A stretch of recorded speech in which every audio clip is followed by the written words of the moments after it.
ایک مثال ہے حلالہ. حلالہ جانتے کس کو کہتے ہیں؟ حلالہ. حلالہ حلال سے بنا ہے, کسی چیز کو حلال کرنے کے لیے کوئی کام کرنا. حلالہ نکاح التحلیل کہا جاتا ہے. یعنی آپ جانتے ہیں کہ جب کسی عورت کو تینوں طلاق مل جائے, تینوں طلاق مل جائے اور وہ الگ ہو جائے, اس کے بعد کیا اسلام کا اصول ہے کہ اب 3 طلاق کے بعد اگر کوئی عورت اپنے شوہر, پہلے شوہر کے پاس جسے طلاق ہو چکی ہے, اگر وہ اسے نکاح کرنا چاہتی ہے تو ایک راستہ باقی بچتا ہے. وہ کیا؟ وہ یہ ہے کہ جس مرد سے اس عورت نے نکاح کیا ہے, پہلے شوہر نے طلاق دے کر کے تینوں طلاق ختم کر دی, اس عورت نے کسی دوسرے شوہر سے نکاح کر لیا. اب اگر وہ عورت چاہتی ہے کہ اپنے پہلے شوہر کے پاس جائے, پہلے شوہر سے نکاح کرے, تو اس کے لیے اجازت کب ہو سکتی ہے؟ جب اس کا وہ شوہر جو ابھی کرنٹلی ہے, وہ شوہر اپنے زندگی گزارنے کے لیے اس نے نکاح کیا ہے, کوئی اس کے اندر کوئی ڈاؤٹ نہیں ہے, کوئی ہیلا بہانہ نہیں ہے, زندگی گزر رہی ہے, 2 سال 4 سال 10 سال 15 سال کے بعد اگر کوئی آپس میں یوں ہی جیسے نارملی اختلافات, اتفاقی طور پر اختلافات ہو جاتے ہیں, اگر کسی وجہ سے اختلاف ہو گیا اور اس شوہر نے اپنی مرضی سے اس بیوی کو طلاق دے دیا, تو اب وہ عورت اپنے پہلے شوہر کے لیے حلال ہو سکتی. یہ اسلام کا صحیح حلالہ ہے, یہ جائز حلالہ ہے. لیکن ایک چھری والا حلالہ ہے, ایک لعنت والا حلالہ ہے. وہ کیا ہے کہ کسی اچھے شخص نے اپنی بیوی کو طلاق دے دیا, تینوں طلاقیں کیا ہو گئی؟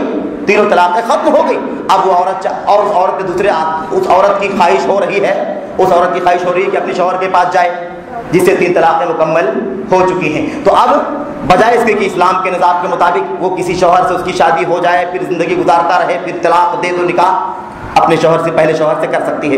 اس شریعت کے حلالہ کے بجائے کوئی آدمی آج کل کے دور میں, کوئی بڑا سے بڑا ہو یا چھوٹا سے چھوٹا, وہ ہیلا بنائے, ایک سیٹنگ کرے کہ چلو ٹھیک ہے یہ عورت کسی اور سے نکاح کہ اپنے پہلے شوہر کے پاس جانا چاہتی ہے, اب وہ ایک رات کے لیے, چند راتوں کے لیے جان بوجھ کر کے اپنے پہلے شوہر کے لیے اس کو حلال کرنے کے لیے نکاح کرے اس سے, اور نکاح کرنے کے بعد صبح اس کو طلاق دے دے تاکہ وہ اپنے پہلے شوہر کے لیے حلال ہو. آئی بات سمجھ میں آپ کو؟ یہ حلالہ اس کے بارے میں اللہ کے نبی نے فرمایا لعن اللہ المحلل والمحلل له, ایسے دونوں آدمی پر اللہ کی لعنت ہوتی ہے جو حلال کرے یا جس کے لیے حلال کیا جائے, دونوں لوگوں پر اللہ رب العالمین کی لعنت ہوتی ہے. میرے بھائیو, میرے بزرگوں, اب آج کل کے دور میں مثال کس کی دے رہا ہوں میں آپ کو؟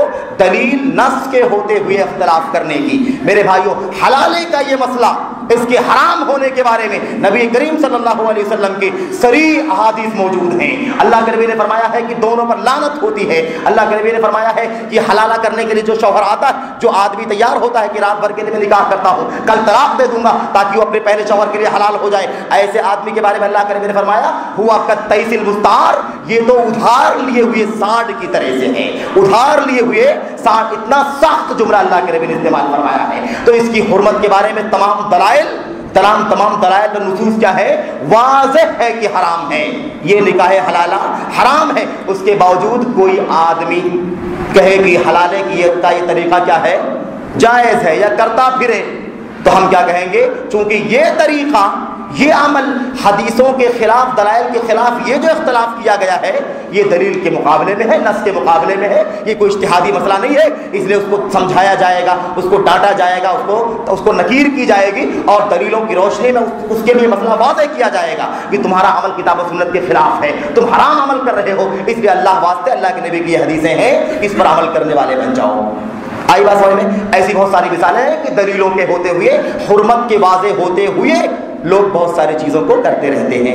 تو ایسے میں معذور, ایسے اختلاف کرنے والے کو معذور نہیں سمجھا جائے گا. ایسے میں آپ ٹوکیے, لیکن شفقت سے ٹوکیے, محبت سے ٹوکیے, پیار سے. اللہ کے نبی نے فرمایا ما کان الرزق فی شیء الا زانہ وما نزع من شیء الا شانہ, جس کسی مسئلے کے اندر نرمی ہوتی ہے, شفقت ہوتی ہے, وہ مسئلہ سمر جاتا ہے, وہ میٹر کیا ہوتا ہے؟ سالو ہو جاتا ہے, سمر جاتا ہے. اور جس مسئلے کے اندر شفقت کے بجائے, نرمی کے بجائے شدت پسندی ہوتی ہے, عناد ہوتا ہے, زبردستی والی باتیں ہوتی ہیں, اس طرح کی باتیں جب ہوتی ہیں تو مسئلہ خراب ہو جاتا ہے. اس لیے پیار سے, شفقت سے. ہمارا مقصد کوئی لڑنا نہیں ہے, ہمارا مقصد یہ کہ اپنے بھائیوں تک صحیح پیغام پہنچ جائے, صحیح مسئلے کا علم ہو جائے اس کو, تاکہ وہ بھی صحیح عمل کرنا شروع کر دے جیسے ہم کر رہے ہیں.